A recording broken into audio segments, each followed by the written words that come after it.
You ever do that thing where you check your bank account before buying groceries? While the guy 3 houses down is renovating his kitchen for the third time. And you sit there thinking, what am I doing wrong?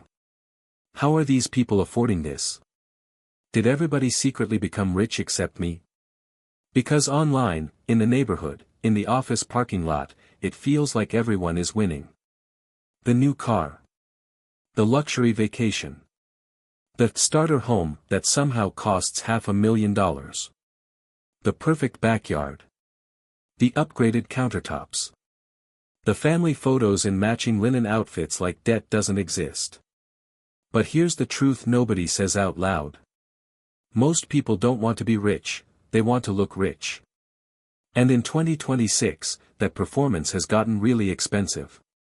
This is the fake rich illusion, the financial sleepwalker's trap where people confuse appearances with security, consumption with success, and debt with status.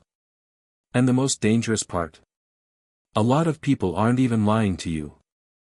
They're lying to themselves. Let's start with the psychological setup.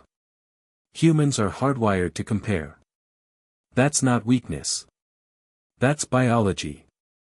Psychologists call it social comparison theory, the idea that people measure themselves against others to judge how well they're doing.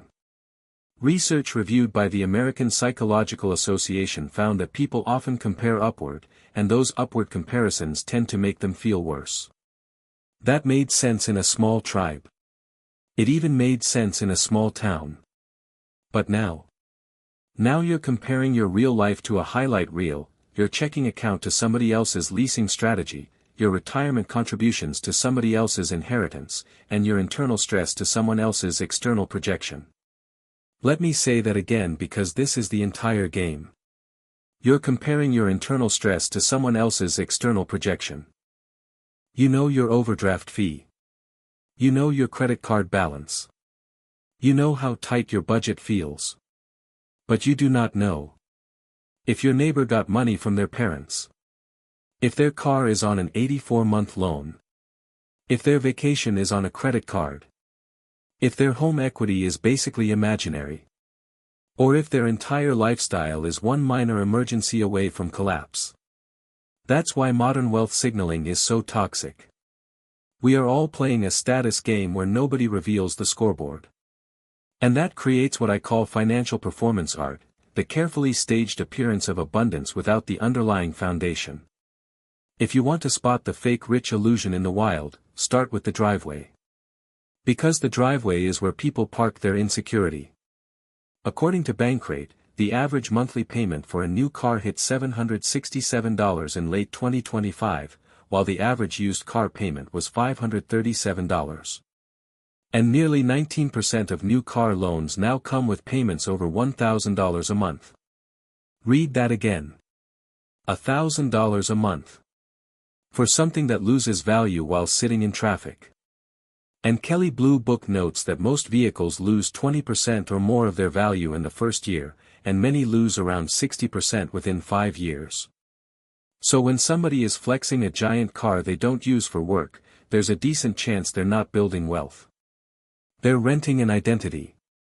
People financing $90,000 cars to commute to office parks. People cosplaying as a blue-collar worker in a $1,247 a month car while their emergency fund is gasping for oxygen. That's not success. That's financial suicide on a depreciating asset. And yes, I know some people genuinely need cars. Construction. Towing. Real utility. Real labor. That's not who we're talking about. We're talking about people using a vehicle as a costume. A machine built to haul lumber now spends its life hauling ego. And look, this isn't about shaming anyone for liking nice things. It's about understanding what that monthly payment is really stealing from you. A $900 or $1,000 car payment isn't just a car payment. It's a smaller emergency fund. A delayed retirement contribution. More stress at work. Less freedom to say no. And less room to breathe every single month. You don't own the car. The car owns your cash flow. Now let's talk about the biggest illusion of all. The house. In many markets, a $400,000 to $500,000 mortgage isn't luxury anymore. It's the baseline just to enter the neighborhood with decent schools and a reasonable commute. But baseline doesn't mean affordable.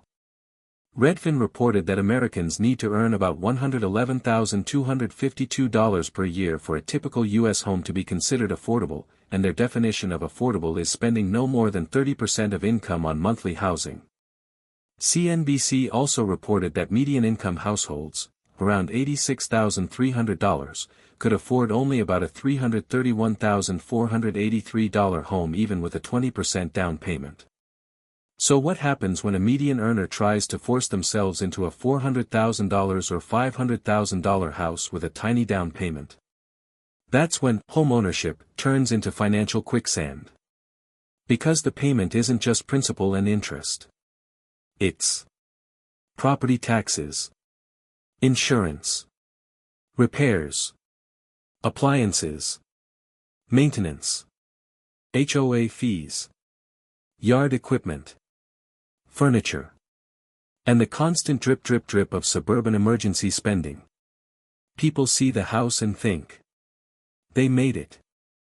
What they don't see is the 3% down payment, the PMI, the leaking HVAC, the maxed out Home Depot card, and the panic every time the phone buzzes with an unknown number.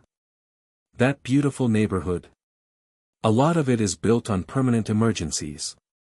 And this is why so many people look successful and feel terrified. They bought the symbol. But the symbol came with a prison sentence.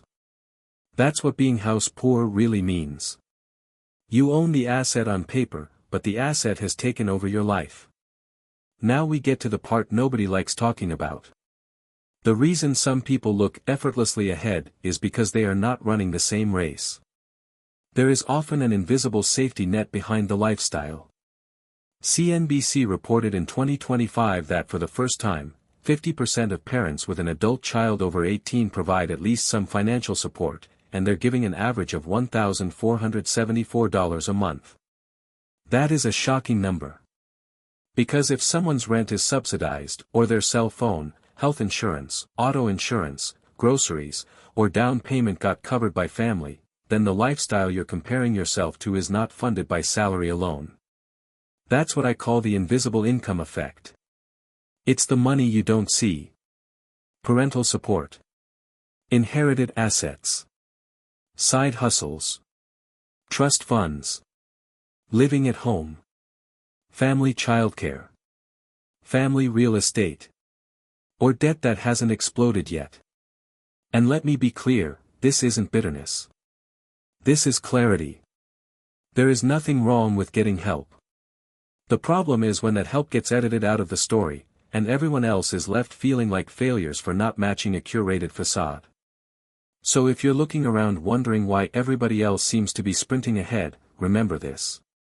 You may be comparing your fully loaded reality to somebody else's heavily subsidized highlight reel.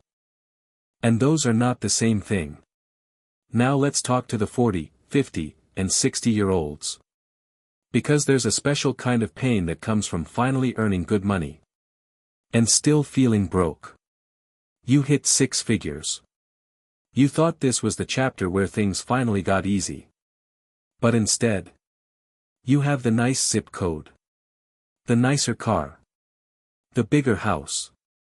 The more expensive friend group. The travel expectations. The good schools. The golf trip. The wedding circuit. The upgraded everything. And suddenly your income went up. But your freedom didn't. Payments reported that as of mid-2024, 48% of consumers earning more than $100,000 were living paycheck to paycheck. That number should stop people in their tracks. Because the issue isn't just low income. The issue is reference group inflation. As your income rises, the people around you get more expensive. Your comparison group changes. Now you're not comparing yourself to average Americans. You're comparing yourself to the neighbor with the pool. The coworker with the Tahoe. The couple redoing their kitchen. The friend group taking international vacations. And the guy who acts casual about country club fees. This is the trap of peak earning years. You make more. You spend more. You normalize more. And then you wonder why you still can't breathe. That's lifestyle creep. Or more accurately, that's the high-income version of financial sleepwalking. So what's the alternative? It's not deprivation. It's not monk mode. It's not pretending money doesn't matter. It's learning to value invisible wins over visible ones. Invisible wins are boring to other people. That's why they work. It's paying off a credit card. Building a 6-month emergency fund.